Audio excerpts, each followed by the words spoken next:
Welcome back to ScaryBed. Take a moment and look around your room. Is the door closed? Are the curtains drawn tight against the glass? We spend a third of our lives in our bedrooms, trusting that these thin walls and wooden doors are enough to keep the world away while we are at our most vulnerable. We call it a sanctuary. We call it home. But home is just a structure, and structures can be invaded. Tonight, we're diving into 4 accounts from people who discovered that their sanctuary had become a cage. These aren't urban legends passed down through campfire whispers. These are real encounters from real people who realized far too late that they weren't the only ones in the room. Take a deep breath, draw the blankets tight, and let us begin. This account comes from Marcus, a listener who found himself in the deep, ancient woods of the Appalachian Mountains. He was house-sitting for his uncle, a man who collected strange artifacts and lived in a house that felt like a glass fortress in the middle of a dark sea of pines. The house was beautiful, but it was too open, featuring floor-to-ceiling glass windows everywhere. At night, those windows didn't let you see the forest. They just turned into giant mirrors, reflecting the interior of the house back at you. It felt like being in a fishbowl. My uncle had given me a simple list of chores: water the plants, feed the cat, and under no circumstances was I to open the heavy steel door at the back of the walkout basement. He told me it was just an old root cellar with a bad foundation. On the 3rd night, the silence of the mountains started to feel heavy. I was in the kitchen, searing a steak, the sound of the fat popping filling the room. Suddenly, over the sound of the stove, I heard a voice. It came from the basement door, which was just off the kitchen. It was my voice, exactly my voice. It said, "Hey, did you find the keys?" My heart skipped a beat. Then began a frantic, thudding rhythm. I was alone. I hadn't spoken in 6 hours. I walked to the basement door, my hand trembling as I reached for the knob, asking, "Who's there?" in a voice that sounded thin and brittle. Agonizing silence passed before a reply came from the bottom of the dark stairs. The voice said, "Who's there?" But the pitch was wrong. It was my voice, but it sounded like it was being played through a broken speaker. It was mocking me. I locked that door and pushed a heavy kitchen chair against it. I retreated to the living room, staring into the dark glass of the windows. That's when the thumping started. It was coming from directly beneath my feet. I moved to the sofa, and the thumping followed. I walked to the bookshelf, and the thumping followed. It was tracking me, perfectly synchronized with my movement. I felt a cold sweat break out across my forehead as I realized that whatever was down there wasn't just hearing me, it was sensing me. At 2 o'clock in the morning, the moon came out from behind the clouds.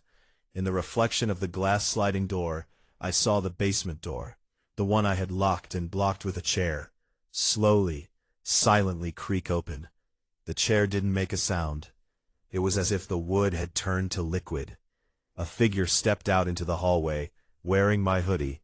It had my height, my build, and it walked with my slight limp. It stood there for a long time, looking at the back of my head.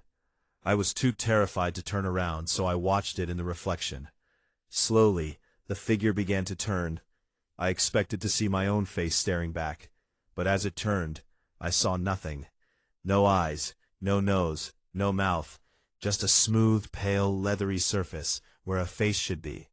It reached up with a hand that had too many knuckles and began to draw a face on itself with its fingernails, scratching circles into the skin where eyes should be.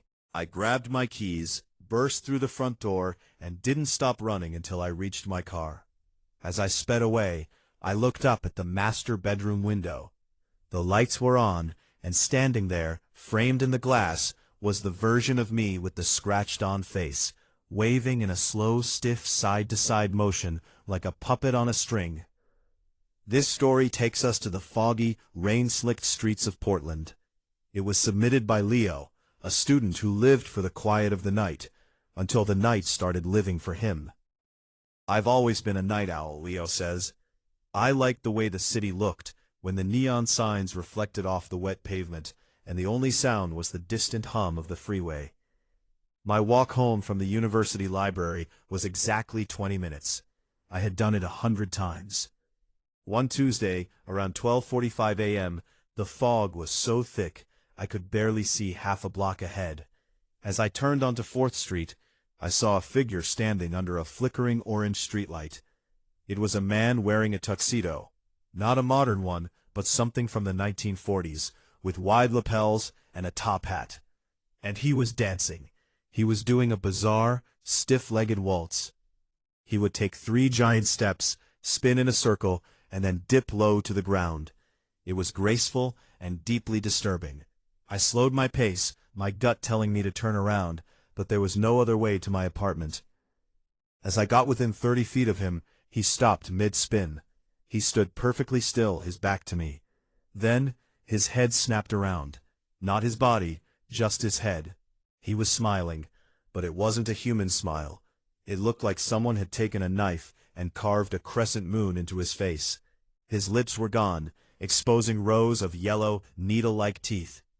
And his eyes were wide open, staring at me with an intensity that felt like a physical blow. I crossed the street, my heart hammering in my ears. The man didn't walk after me. He leaped. He took a giant, low-gravity jump that cleared the entire width of the road, landing silently on the sidewalk, 10 feet behind me. I broke into a sprint. I could hear him behind me, but he wasn't running like a person. I heard the frantic click-clack of his shoes, punctuated by the sound of hands hitting the pavement. He was chasing me on all fours. I reached my apartment building, fumbled with my keys, and practically threw myself inside, slamming the heavy oak door and throwing every bolt. I collapsed against the wood, gasping for air. I crept to the peephole. The hallway was empty, and then a shadow fell across the floor. The smiling man leaned into view. He pressed his face so close to the peephole that all I could see was a single, unblinking eye and that horrific, jagged smile. He didn't knock. He just stood there. Then he started to whisper. His voice was like 2 pieces of sandpaper rubbing together. "Leo," he whispered, "I can smell the copper in your blood. I can hear the way your heart is skipping beats. Do you want to see how wide I can really smile?" He stayed there until the sun began to peek through the hallway windows. When I finally called the police and they arrived, he was gone. But they found something the tuxedo man had left behind.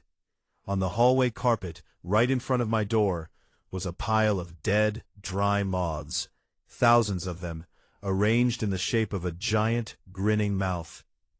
This account comes from a man named Big Dan, a trucker who has seen every mile of asphalt in the lower 48.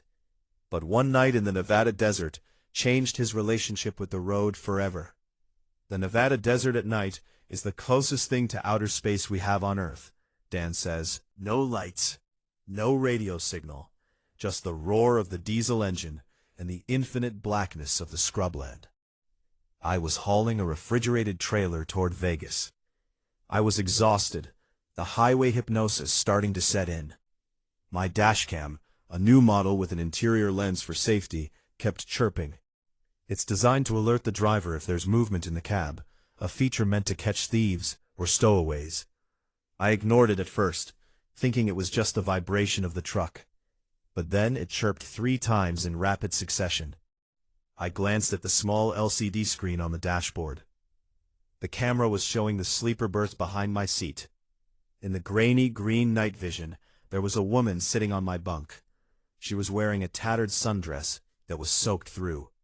Water was actively dripping off her hem, pooling on my blankets. Her skin was a sickly, translucent white. I nearly swerved into the ditch. I checked my physical rearview mirror, but the bunk was empty. I looked over my shoulder and saw nothing but my sleeping bag and a pile of clothes. I looked back at the screen, and she was still there. Now, she was moving. She crawled from the bunk toward the back of my driver's seat. She leaned over my shoulder, her face coming into the light of the dash. Her eyes were gone, just dark, wet holes. Her mouth was open in a silent, watery sob. She reached out a hand.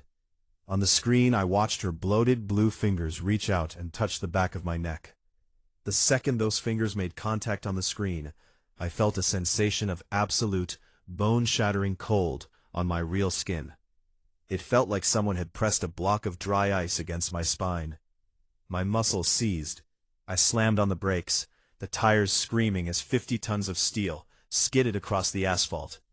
I threw open the door and practically fell out of the cab, tumbling onto the gravel shoulder. I stood there in the desert wind, shivering, my breath coming in ragged gasps. I waited for 10 minutes, staring at the truck as it sat there, idling, its headlights cutting 2 lonely tunnels into the dark. Finally, I climbed back in. The dashcam screen was dead, completely fried. The sleeper berth was bone dry. No water, no woman. But when I got to the truck stop in Vegas and looked in the bathroom mirror, I saw them. 5 distinct dark bruises on the back of my neck. They weren't handprints. They were the marks of someone who had been gripping me, trying to pull me back into the dark. The local news that morning had a small segment about how they had finally recovered a car from a flooded ravine, 5 miles back from where I had stopped. A woman had been trapped inside for 4 days. She had drowned. The car was the same color as the dress she was wearing on my screen. Our final account for the night involves the very technology we use to keep ourselves safe. It was submitted by Simon, a software engineer who thought he understood how the world worked. "I'm a tech guy," Simon writes. "I don't believe in ghosts. I believe in data. I believe in logic. Or at least, I did." We had just installed a smart home ecosystem. It had everything: voice-controlled lights, automated locks, and high-definition security cameras with AI facial recognition. It was supposed to be the ultimate peace of mind for me and my wife. One Friday night, around 3:30 in the morning, my phone buzzed on the nightstand with an alert from the security app. "Unknown guest detected in living room." I sat up, my heart racing. I opened the live feed. The living room was bathed in the blue light of the standby LEDs, but it was empty. I figured it was a bug in the software, maybe a shadow from a passing car. I refreshed the feed. The alert changed to "guest moving to hallway." I watched the screen. The hallway camera showed nothing but the closed doors and the carpet, but the AI was doing something strange. It began to draw a green tracking box. In the world of AI, that box means the software has identified a human shape. The box was moving down the hallway toward our bedroom door. I grabbed my phone and woke my wife, telling her to stay quiet. I watched the screen as the green box stopped right in front of our bedroom door. Then the app did something that made my blood run cold. The guest label changed. The AI had matched the face to a profile in my photo library. The screen now read, "Guest, grandfather." My father had been dead for over a decade. He died in the very room we were sleeping in. I stared at our bedroom door, expecting it to open, expecting to see him, but the door stayed shut. I looked back at the phone, and the green box was now inside our room. The AI showed it standing at the foot of our bed. Then, the smart speaker on the nightstand crackled to life. It didn't play music. It just emitted a low, rhythmic static that sounded like a heavy, labored breath. A voice came through the speaker. It was faint, distorted by digital interference, but it was him. It was my father. "Simon," the voice whispered, "you didn't check the basement door. He's already under the floor. He's been there all night." The green box on the screen suddenly turned red, the system's alert for aggressive motion. The box didn't move toward me. It moved toward the floor vent in the corner of the room. Something was coming up through the vents. We didn't stay. We jumped out of the second-story window onto the porch roof and ran to the neighbors. When the police searched the house, they found the basement door had been kicked in from the inside. Someone had been living in the crawlspace for weeks. The AI hadn't seen a ghost. It had seen my father's spirit trying to warn me about the living monster that was currently inches away from my bed. 4 accounts, 4 lives forever changed, by the things that move in the shadows of our safe world. Sleep is a luxury not everyone can afford tonight.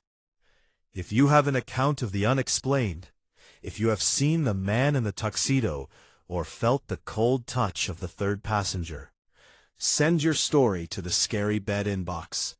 We are always listening.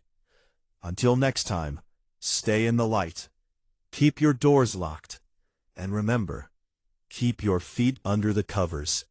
Good night.